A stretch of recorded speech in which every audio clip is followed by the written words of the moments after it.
Varicose veins కి సరైన చికిత్స కోసం సంప్రదించండి ఎవిస్ హాస్పిటల్. నమస్కారం డాక్టర్ ప్రదీప్ జోషి గారు. శ్రీమాత్రే. వేదిక్ నాలెడ్జ్ అంటే జనరల్గా చెప్తూ ఉంటుంది కదా, సరే ఫలానా ప్లేస్ ఈ విధంగా ఉంటే అక్కడ నెగిటివ్ ఉందని చెప్పేసి అంటూ ఉంటారని చెప్పేసి అంటారు. మనం విడిచిపెట్టాల్సినటువంటి స్థలాలు ఏముంటాయి, పోనీ విడిచిపెట్టాల్సినటువంటి ఇల్లు ఏముంటాయి, దాన్ని ఏ విధంగా బాగు చేసుకోవచ్చు అంటే రెమెడీ ప్రకారం కనుక చూసుకుంటే? శ్రీ గురుభ్యో నమః. శ్రీమాత్రే నమః. విడిచిపెట్టవలసిన ప్రదేశాలు, ఇల్లు ప్రదేశాలు అంటే ఇంకా ఇల్లు అన్నీ వస్తాయి. ఓకే, ఆఫీస్ అని వస్తుంది, ఇల్లు వస్తుంది, స్థలం వస్తుంది, ప్రతి ఒక్కటి వస్తుంది. ఈ స్థలంలో ఉండకూడదు అని చెప్పి కొన్ని నియమాలు చెప్పారు మనకి.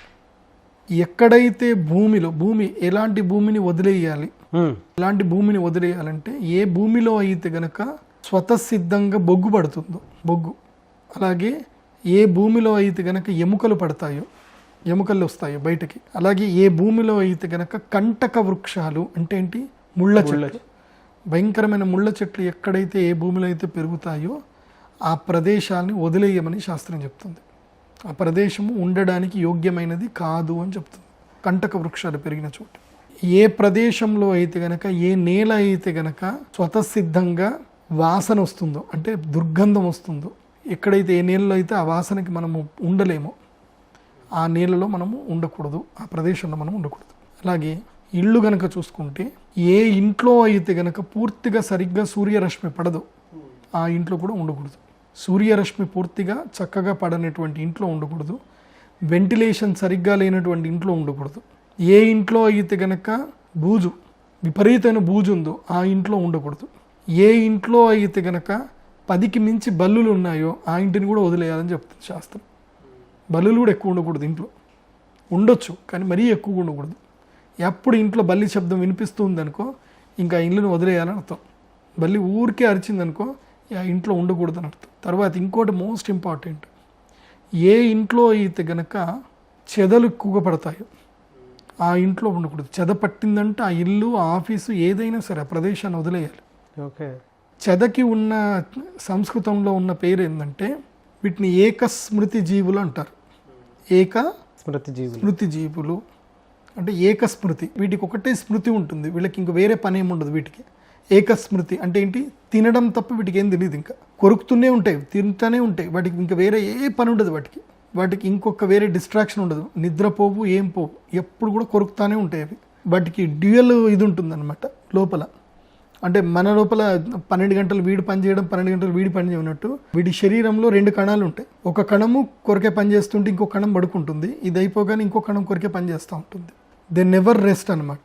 అర్థమవుతుందా? వాటికి ఉన్న మెమొరీ ఏంటంటే ఓన్లీ కొరకడం అంతే, ఇంకా వేరే మెమొరీ ఏం లేదు వాటికి. అందుకోసమే ఏకస్మృతి జీవి అంటారు. ఈ సృష్టిలో మొత్తం మీద ఏకస్మృతి జీవి అంటే అదొక్కటి మాత్రమే. చెదకు మించిన శక్తి ఇంకోటి లేదు. దాన్ని ఏకస్మృతి జీవి అంటారు. ఇది ఎంతమందికి తెలుసు మీకు? ఫస్ట్ టైం కనుక విని ఉంటే మీరు ఫస్ట్ టైం ఐ హియర్డ్ అని పెట్టండి. ఎందుకోసమంటే ఇవన్నీ ఎవరు చెప్పరు. చాలా పుస్తకాలు చదవాలి, చాలా గ్రంథాలు చదివితే తెలుస్తుంది మనకి. మనం చీమల గురించి మాట్లాడుకున్నాం, ఏకకణ జీవి అని మాట్లాడుకున్నాం. దీన్ని ఏకస్మృతి జీవులు అంటారు. ఇవి ఎక్కువ అడవిలో ఉంటాయి, అడవిలో చెట్లకు పడతా ఉంటాయి, కింది నుంచి మట్టిని తీసుకొచ్చి పైకి వేస్తాయి. వీటి వల్ల నేచర్లో ఒక ఉపయోగం ఉంది, ఒక నష్టం కూడా ఉంది. చెదల వల్ల ఏంటి సార్ అది? చెదల వల్ల దీనికి మంచిది కాదు, ఏది ఇంటికి మంచిది కాదు. ఇంటికి చెదబట్టకూడదు. ఇంటికి చెదబట్టిందంటే ఆ ఇంటి వదిలేయాలి, లేదంటే ఆ ఇల్లు మొత్తం కూల్చేసి మొత్తం కూడా వేప మందు కొట్టేసి అన్నీ చేసుకొని చేయాలి. కానీ ఈ చెదకి ఉన్న ఒక గొప్ప గుణం ఉంటుంది. చెద పురుగు చేసే ఒక మేలు, మనిషికి చేసే మేలు ఏంటి తెలుసా?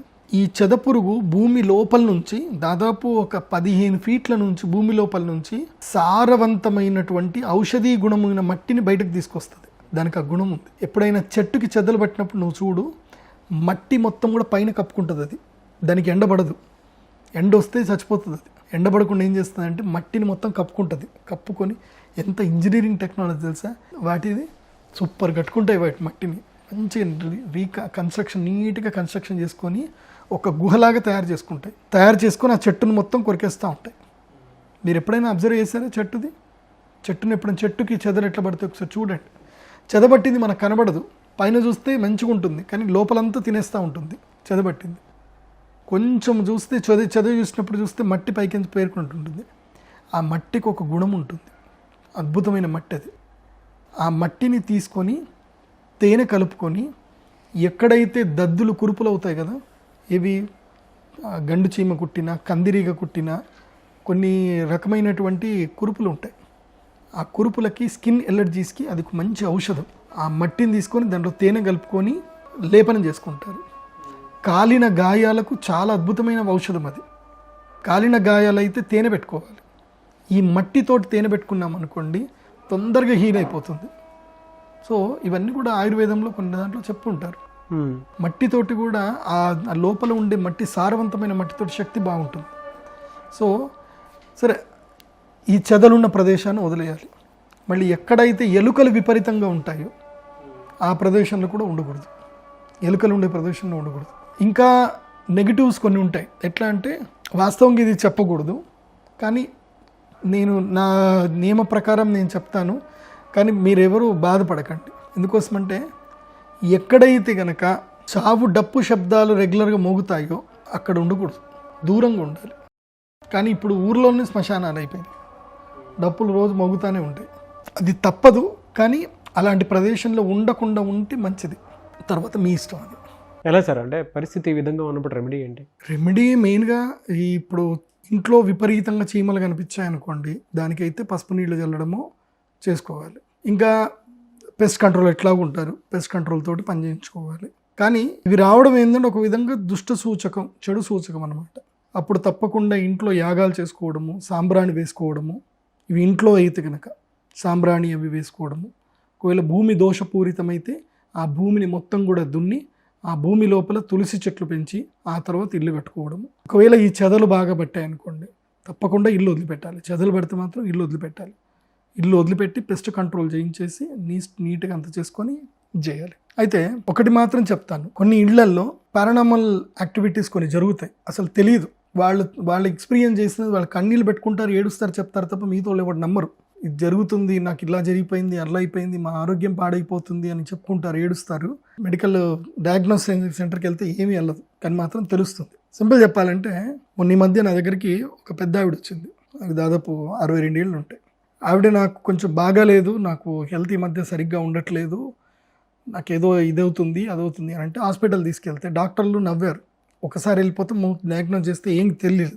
రెండోసారి తీసుకెళ్తే ఆ డాక్టర్ నవ్వాడు, నీకు ఏం లేదమ్మా, అంతా నువ్వు సైకలాజికల్గా ఫీల్ అవుతున్నావు అమ్మా, ఏం లేదమ్మా అని చెప్పాడు. ఆమె బాధ ఎవరు అర్థం చేసుకోలేకపోతున్నారు, ఎవరికి తెలియట్లే. నా దగ్గరికి వచ్చారు. నా దగ్గర వస్తే నీకు తెలుసు కదా ఎట్లయినా సరే నేను ఏం మాట్లాడొద్దని చెప్తా. రాగానే నేను చూశాను, జాతకం చూశాను, చేతి చూశాను, ఆమె దగ్గర రమ్మని చెప్పాను. ఆమె పల్స్ చెక్ చేస్తుంటే నేను ఎక్స్పీరియన్స్ అయ్యాను, ఆమెకి ఏం జరుగుతుంది అనేది నాకు ఎక్స్పీరియన్స్ అయింది. నేను ఇమీడియట్లీ క్లయింట్ని అడిగా, మీ నాన్నగారు ఎక్కడున్నారా అని అడిగా. మా నాన్న చనిపోయి 2 months అయిందండి అన్నారు. నాకు అర్థమైపోయింది. ఇంకా తర్వాత ఆమెకి మెడిసిన్ ఇచ్చేసాను, ఒకటి అమ్మవారిది మంత్రి ఇచ్చింది, ఒకటి మెడిసిన్ ఇచ్చాను. మెడిసిన్ ఇచ్చాక వాళ్ళ అమ్మగారు బయటకు పోయాక పిల్లగాడికి కూర్చోబెట్టి చెప్పాను, there is a some is there, మీరు కాశీకి వెళ్ళండి, చక్కగా మీ నాన్నగారికి శ్రాద్ధము అన్నీ కరెక్ట్ చేపియండి, చేపించినాక ఇది పోతుంది అని చెప్పాను. సో ఇవన్నీ నమ్మడానికి తెలియవు. సో అందుకోసమని ఇంట్లో ఏది జరుగుతున్నా యజ్ఞ యాగాది కర్మలు ఇంట్లో జరగాలి. ఇంట్లో రెగ్యులర్గా ఏం చేసుకోవాలి, యజ్ఞం చేయాలి. యజ్ఞం చేయడానికి ఏ పంతులు అక్కర్లే. ఏం చేయాలి, ఒక 4 ఇటుకలు పెట్టుకోవాలి, లేదంటే చిన్న హోమకుండాలు దొరుకుతాయి మనకి, చిన్న హోమకుండాలు తీసుకోవాలి. ఎక్కడో దగ్గర మనకి రావి చెట్టు, మర్రి చెట్టు, మేడి చెట్టు ఇవన్నీ మనకు దొరుకుతాయి ఎక్కడైనా. ఆ చెట్టు కింద పడ్డ పుల్లలు ఉంటాయి, ఆ పుల్లలు ఒక మంచి బస్తాలో ఏర్కచ్చుకోవాలి.